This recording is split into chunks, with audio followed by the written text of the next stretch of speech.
Bu, serta Ustaz, nama saya Lia Fahmi Yoma. Saya berasal dari Tasikmalaya, tapi dari kabupaten Ustaz. Jadi cukup jauh untuk perjalanan ke sini.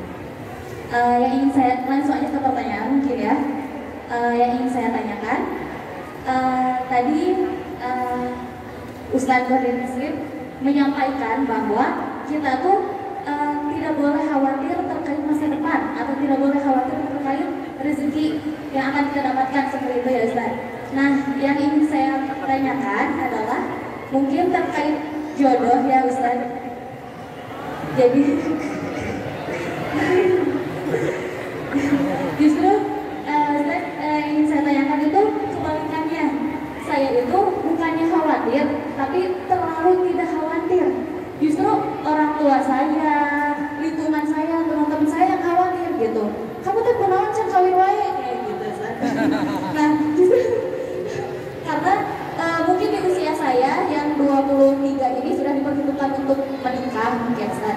Nah, justru saya itu terlalu tidak khawatir seperti itu. Nah, pertanyaannya apakah rasa tidak terlalu khawatir itu justru tidak baik Ustaz? Apakah memang kita tuh memang harus ada rasa khawatir seperti itu? Karena saya jujur saja saat ini saya belum ada kekhawatiran ke arah situ seperti itu Ustaz. Terima kasih. Assalamualaikum warahmatullahi wabarakatuh. Waalaikumsalam warahmatullahi wabarakatuh. Langsung ya. Bismillah.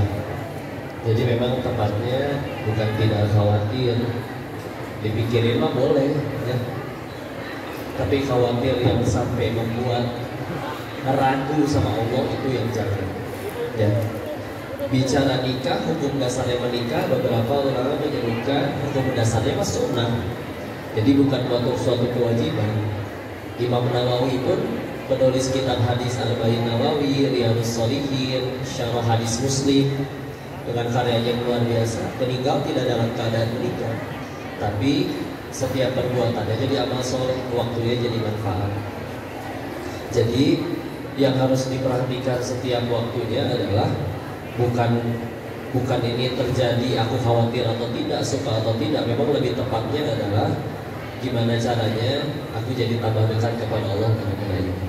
Maka kalau seperti Imam Nawawi, bismillah, beliau merasa dengan tidak menikah lebih produktif dan beliau sanggup mengendalikan syahwatnya, makanya tidak menikah dan benar-benar produktif. Imam Nawawi itu kalau dihitung 45 tahun hidupnya, kalau dihitung jumlah karya tulisnya dibagi dengan usianya, maka dihitung dapat rata-rata satu hari beliau menghasilkan 4 lembar kitab.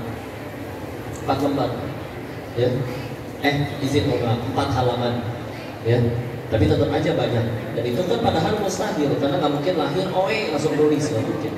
Ada proses belajar dan segala macam, tapi segitu produktifnya. Ya, maka jadi balik lagi silakan. Kalau tidak khawatirnya karena yakin akan Allah berikan jodoh terbaik, dan dengan akhirnya ke masa kesendiriannya juga tetap menjaga diri dari pergaulan dengan lawan jenis dan sama-sama dan benar-benar terus meningkatkan takwa, setiap harinya bismillah jadi amal soleh, ya udah bismillah nggak masalah ya. Tapi kalau makanya hukum nanti bisa beda-beda. Kayak misalkan dibagi sebagian orang justru bisa jadi menikah wajib. Kapan?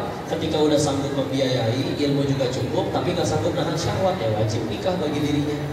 Bagi sebagian orang nanti malah bisa jadi nggak boleh menikah dia, karena nggak sanggup membiayai. Kalau misalkan akhirnya menikah pun malah jadi ngerepotin orang, ada kekurangan pada dirinya dan yang lain-lain. Sedangkan dia juga mampu untuk menahan syahwatnya, meskipun sendirian, ya bagi dia mungkin tidak wajib menikah.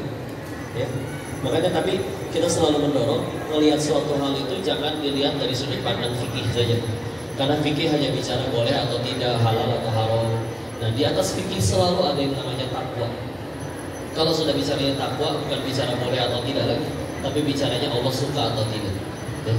Yang penting setiap hari dipikirin mana nih yang membuat Allah tambah suka. Dengan menikah misalkan bisa membuat keluarga bahagia dan tambah baik dakwahnya, tambah dekat dengan Allah, silakan.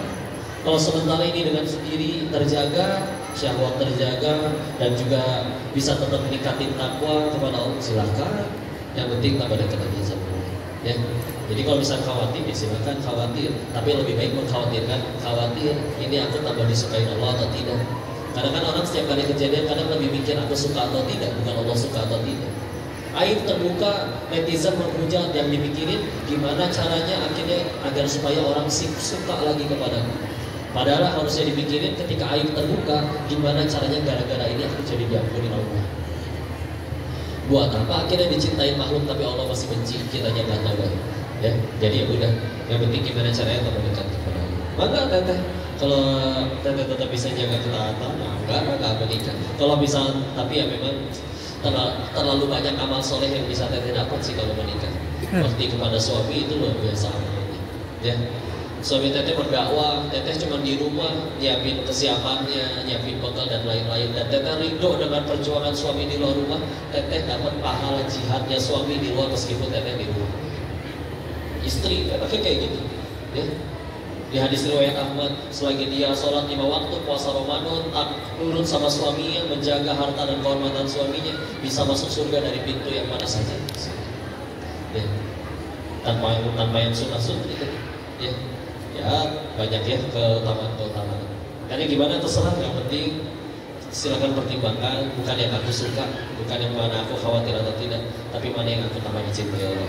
Wallahu a'lam bishawab. Mudah-mudahan bisa menjawab pertanyaan.